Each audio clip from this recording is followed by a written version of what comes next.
Hello, it's Alex from Work Life here. I hope you had a good week. Hope you had a good weekend as well. And I wish you a good week ahead.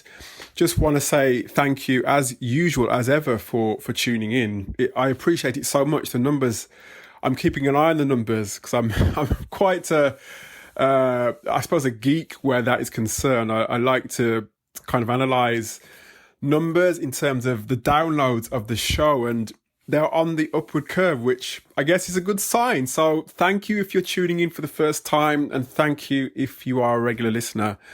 I appreciate you so much, and I just want to say thank you.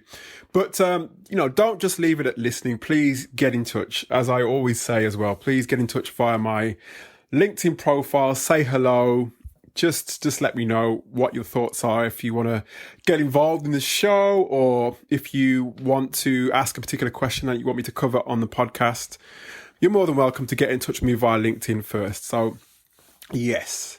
And today's show is for you if you are in the search for work that allows you to work more flexibly, to work on a remote basis in this instance. And lots of people ask questions online about how to get into remote work, or I can see as well. I mean, I have a group on Facebook. It's not as active as it could be or it should be. Just haven't had much time to get in there. But the majority, I'd say 90% of the questions center around how to find remote work, how to get remote opportunities, flexible work, etc., etc. And it's a question that is a question that comes up often. It's a recurring question. So I want to address that question from the standpoint of really giving you a few reasons as to why no one will hire you on a remote basis, or, things in which you're probably doing that could either put people off or just really, I suppose, lessen your opportunity to get the kind of work that you want. And in fact, some of the things that I'm going to cover don't just apply to remote work; they apply to work in general. Before I get into the show, I just want to apologize, because I'm in my studio today, and I obviously do regular podcasting, and I don't have a studio which is completely soundproof. I don't soundproof everything. In fact, I'm quite near to a road, and there's background noise, and often, because I'm sometimes quite a perfectionist where my podcasts are concerned anyway, I want it to be completely quiet. But I've just come to the conclusion that is never going to be the case. And just this morning, I heard some builders pull up next door, and that's the podcaster's worst nightmare. I can hear banging and I can hear drilling. So I hope it's not interrupting your enjoyment of the show. But I just thought let's just do it anyway and just see what happens. So if you hear noises in the background, that's what it is. But anyway, let's get on with these reasons as to why no one will hire you, or people will be put off hiring you if you're looking for remote work. And these, again, in no particular order, just let me know what you think. So number one on my list, at least, is you go on about working remotely so that you can, drop your kids off at school, or you can work from home in your pajamas, or take your dog for a walk at lunchtime, whatever it may be. And I think these are all nice things to have when you work on a remote basis, but these are just things that fulfill your own desires. I think what you got to do is really, put those sorts of things to the back of your mind. Don't talk about them in an open forum online or whatever it may be, because I can tell you now from the conversations that I've had from a variety of CEOs, a variety of hiring managers, that's one of the things that really puts them off. They understand the benefits of working remotely already. They live that life themselves. In fact, sometimes the reason they set up and want to hire remotely is because they wanted those benefits themselves. But the last thing that they want to hear is somebody talking about what they want. What they really want to hear is you talking about what you can give them, what benefits there are to hiring you. How can you take their business forward? How can you take the team forward? That's first and foremost what should be at the forefront of your mind. If you keep talking and going on about the benefits to you, then sometimes that kind of permeates into your conversations, or it may even sort of show its face when you have an interview or a face-to-face meeting with them. So put those things to the back of your mind. Concentrate on thinking about, how you can benefit that particular company. Look at the job description, look at the job spec, look at their website, understand the business, understand what they're looking for, and see how you can fit into that equation to help them out. So that's the first thing on my list. Number 2 on my list is you give up after your first interview or rejection. Well, chances are when you're looking for any kind of opportunity, you may not get the first opportunity that comes your way. So, you may have to have a number of different interviews. It can be disheartening, actually, when you have an interview that doesn't go well. Nobody likes to be rejected, but you just have to keep going. You have to pick yourself up and keep going. Just tell yourself that, this wasn't the right opportunity for me. They don't know what they're missing out on. You've got to really try and keep a positive mind and keep going. You may get rejected on a number of different occasions, but keeping that spirit going and actually talking to other people and sharing your frustrations, sharing your concerns can help to alleviate some of that sense of rejection that you're feeling. So if you are in this whole process of looking for work and you've been rejected along the way, try and get people on board with you to support you along the way. I think in many cases you can't do it yourself. You've got to have that support network around you, whether that's your family, whether that's your close friends, whether that's your close colleagues, whether that's a coach. I mean, I'm a coach myself. I've helped a number of people to get work, and I'm there to support them through that process as well. So, I think having some sort of, as I said, support network there is important. And rejection's not just from interview, but rejection could be, I don't know, you might have applied to a role online, or you might have applied by email or whatever it may be, and you get rejected for whatever reason. I think, again, you've got to keep going. You've got to just, keep going and really have a goal in mind, really have your objective in mind. So that's number 2 on my list. You just give up too early in the process. It's a process. Sometimes when you're looking for a new job, it can take a couple of months sometimes to look for a new job. I've had people where it's taken them 3 months to look for a new role. But like I said, you've just got to keep going. In many ways, it's a numbers game. So keep going. Number 3 on my list is you don't highlight your transferable skills. So this is more for the people who perhaps haven't worked on a remote basis previously. And by not highlighting your transferable skills, I mean, a lot of the time, managers who hire remotely are probably more interested in people who have what it takes, I guess, or have worked on a remote basis before, because they understand that not everybody is suited to working remotely. So they're very interested in people who have either worked remotely or who have at the very least show some capacity to work on a remote basis. So if you haven't worked on a remote basis, you need to highlight things that you may have done that I suppose are applicable and transferable to that environment. So for example, you may have hired or you may have managed teams in different locations across the world. You may have, on the odd day, worked remotely yourself at home, and, given examples of projects that you've been able to fulfill successfully can be your way of showing that you have the capacity to work on a remote basis.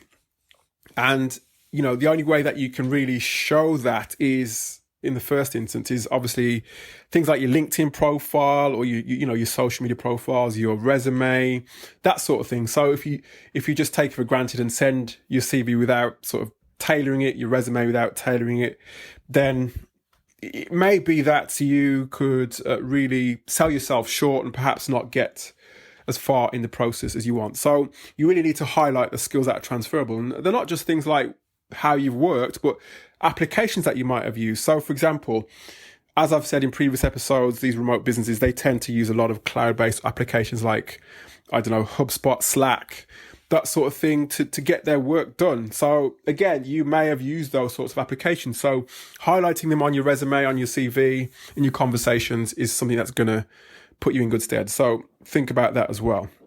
That was number 3. So number 4 on my list is you don't network in your job search. And I think this is a big one. I mean, networking is massive when it comes to seeking opportunities, whether that's new jobs or business opportunities. You have to use your network, no matter how small your network is, even if you've got a network of hundreds of people or tens of people, or, you know, in double digits or whatever it may be. Using your network is going to be, it's gold dust to you. Speaking to people in your network to find out not only what's going on in the network, to see what sort of opportunities that they're aware of. They may be able to introduce you to people who are hiring. You've got to work your network alongside other forms of looking for work. Networking is just one way in which you can look for work. And one of the reasons actually I started this podcast was because not only did I want to highlight all the benefits of remote work, I wanted to highlight the great work that some of the businesses are doing. I also wanted to connect with other people across the world. I wanted to connect with businesses, with leaders, with people who just have a shared interest in remote work. So hint, you know, if you are interested in remote work and you're interested in just even having conversations about what you're doing, how you're working, how you're sort of overcoming your challenges, then get in touch. So ask questions. Don't be afraid to ask questions. Don't be afraid to connect with people via LinkedIn or whatever it may be. As long as the questions don't, you know, are you know, not too many, and I guess don't waste people's time, but basic questions, then, you know, it's probably worth trying to connect. And again, if you don't hear back from somebody, don't get disheartened.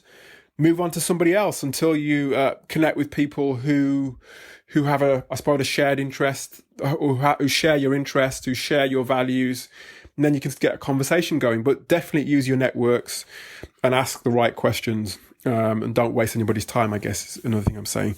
So that was using your network. That was number 4. Number 5, you expect others to look for work on your behalf. And this is something I got quite a lot when I worked in the world of recruitment. I still do a lot of consultancy now in terms of hiring and hiring advice. But when I worked in recruitment, what I tended to get was lots of people coming to me and saying, Alex, I've just been made redundant, or I've just lost my job. Here's my CV. Can you look for a role in a startup software development team? Or Alex, I'm really struggling to find a new role. Nobody's responding to my applications online. Here's my CV. Can you look for a job for me? Now, these are often the people that really talk about you know, their lack of ability to find a job, and that they perhaps don't understand the I suppose the mechanisms that they have to go through in order to get a job, and the fact that recruitment consultants are not there to look for jobs on their behalf. Recruitment consultants don't do that. What recruitment consultants do is they have their priority really is their client. They look for people who suit the roles that their clients advertise. They're not going to, or very, very rarely are they going to go and take your CV and look for a role on your behalf. So whatever you do, don't do that with recruiters. Don't expect other people to look for you. You have to do the looking. 99% of the searching yourself. And again, it takes time. There's this, I suppose, an adage that looking for a job is a job in itself. So you've got to be prepared to do the hard yard yourself, get grafting, get looking, take the time to do that. Set aside a certain amount of time per day. You probably want to set aside at least an hour a day looking for a job. Once you've got all your marketing materials together, you at least want to apply for. If you're not working at the moment, or even if you are working at the moment and you're looking to move on, if you can at least apply to 1 or 2 jobs per day, then you can get the momentum going in terms of getting responses from potential employers. You get the momentum going, and that has to be done consistently over a period of time. So yeah, as you can see, it does take a certain amount of effort on your part, a lot of effort on your part. So don't expect that other people are going to do it for you.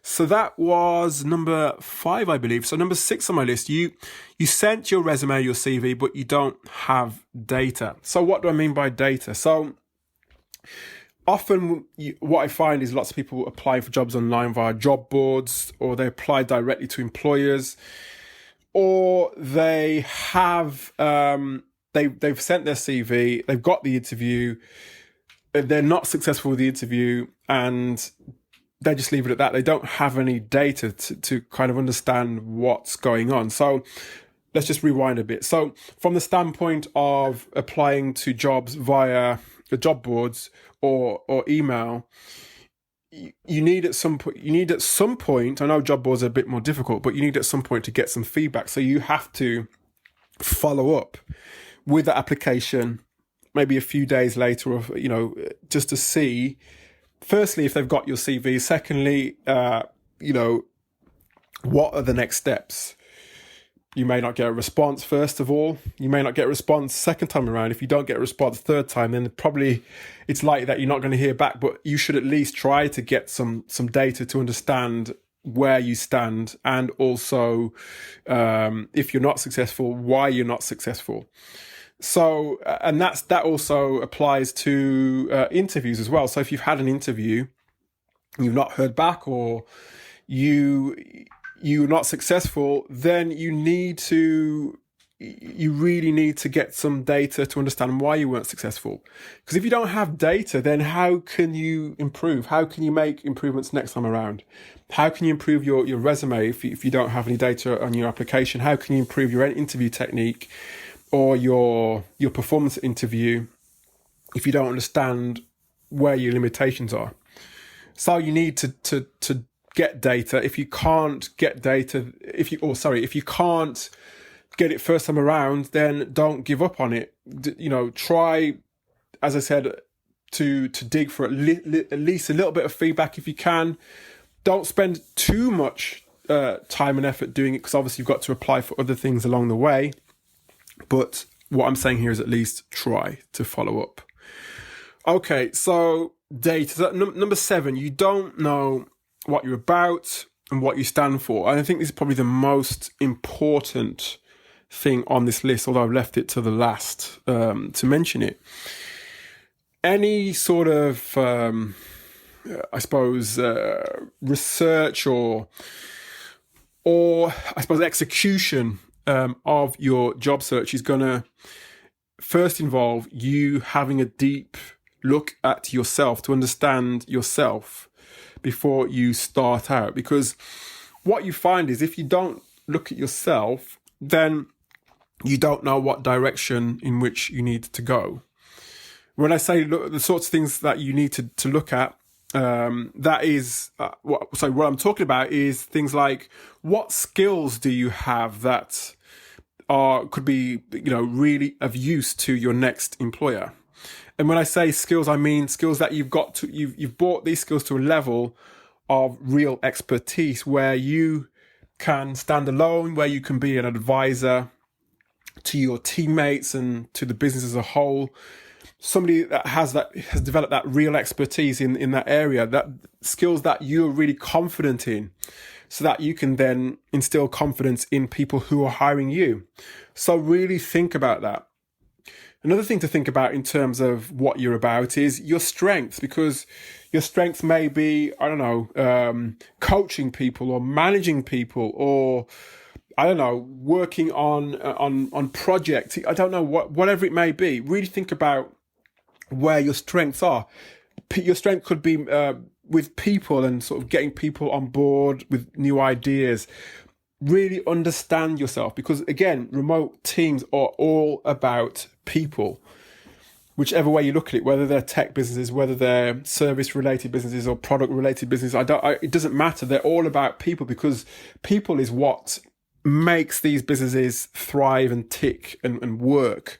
So if that's one of your strengths, you need to really understand it and use that as an asset when you are doing all your networking. So other things that you need to understand about yourself and what you're all about is your values, because again, lots of the best businesses, and especially the best remote businesses, are very much, they like to highlight their values, because that is almost like a signpost, a flag that they're waving out there to say, this is who we are. You know, if you agree with these, or if you're anything like us, then we want to sort of like hear from you, especially if they're hiring. So that it's almost like it's their way of kind of describing who they are. And again, for remote businesses, the way that they communicate is through words. They communicate a lot through words, through writing, through speaking to one another, through understanding each other. And if you can understand your own values, then you'll begin to really open things up in terms of the sorts of people who you connect with, and you'll be able to have conversations that are meaningful, and you'll be able to really understand each other on a deeper level, and it will just become natural. It won't be, oh, I want a remote job because I want to take my kids to school in the morning. It'll be on a much deeper level, much more meaningful level. And then once you've had that meaningful conversation, then you'll start to talk about, oh, my kids are this year, you know, my kids are 5 years old this year, they're just starting school. So do you know what I mean? It kind of, if you start with those sorts of things first, other things develop and things become more natural in your communication and your conversations, and they will sort of infiltrate into the conversations that you have at a business level and at an interview level. So you'll have much more success. So values, your passions as well. That's another thing about knowing yourself, because you, as a worker, as a remote worker, as a person, you need passions outside of work. You need passions that in some cases are aligned with your work as well. I mean, I love technology, and technology is something that I have really spent a lot of time trying to understand, and how technology is affecting the lives of people, and what it means for the future of what are the, I suppose, the trends and the ideas around how technology can really make people's lives better. And that again, those sorts of things, if you can understand your passions, those sorts of things can infiltrate into your conversations, and it just becomes natural, and people connect with you on that basis, and they want to know more about you and what you're doing, what projects you're working on, etc., etc. So yeah, that's knowing yourself. It's just it's so liberating for you. You'll understand once you know yourself that, you know, you won't necessarily need to think about other things that, I suppose, as I mentioned before, that are the benefits of remote work. You think about the things that are important to you in your job, in your career. And in fact, if you start to understand yourself better, then, as I said, it opens up opportunities for you. It also makes it a lot easier for you to find businesses that are aligned with what you like, with your passions, with your strengths, with your skills, with your values, with your own personal mission as well. That's important too. So that's it. I mean, these are reasons why. I mean, if you haven't gone into any of these things, if you haven't investigated any of the things that I've just mentioned on this list, then please start to do them. I think if at least you start to do these, it begin to open up ideas for you. It'll begin to open up avenues, and I hope that things will get clearer for you. If you've got any questions on any of these things, as I said, please by all means get in touch. I keep saying it, but my LinkedIn details are in the show notes. Please say hello. Please connect with me via LinkedIn. We can start a conversation. And if you would like to be a guest on the podcast, let me know as well. I'm looking for more guests. I have a few guests coming up very soon, as I keep saying. But I would love to hear from more people, not just people who run their own businesses. You could be a solopreneur. You could be working on your own sort of business. You could have had success in what you're doing. You could be, I don't know, an e-commerce store owner. You could be somebody who's doing marketing in Facebook or Google on a remote basis, and you've had some success, or you've got a story to tell. You don't necessarily have to be somebody who owns a business with lots of people. Just somebody who has an anecdote to share that you feel could benefit the remote work-life audience. Well, that's it for me for now. As I said, get in touch via the show notes. Let me know your questions, and I will speak to you on another episode. Thank you.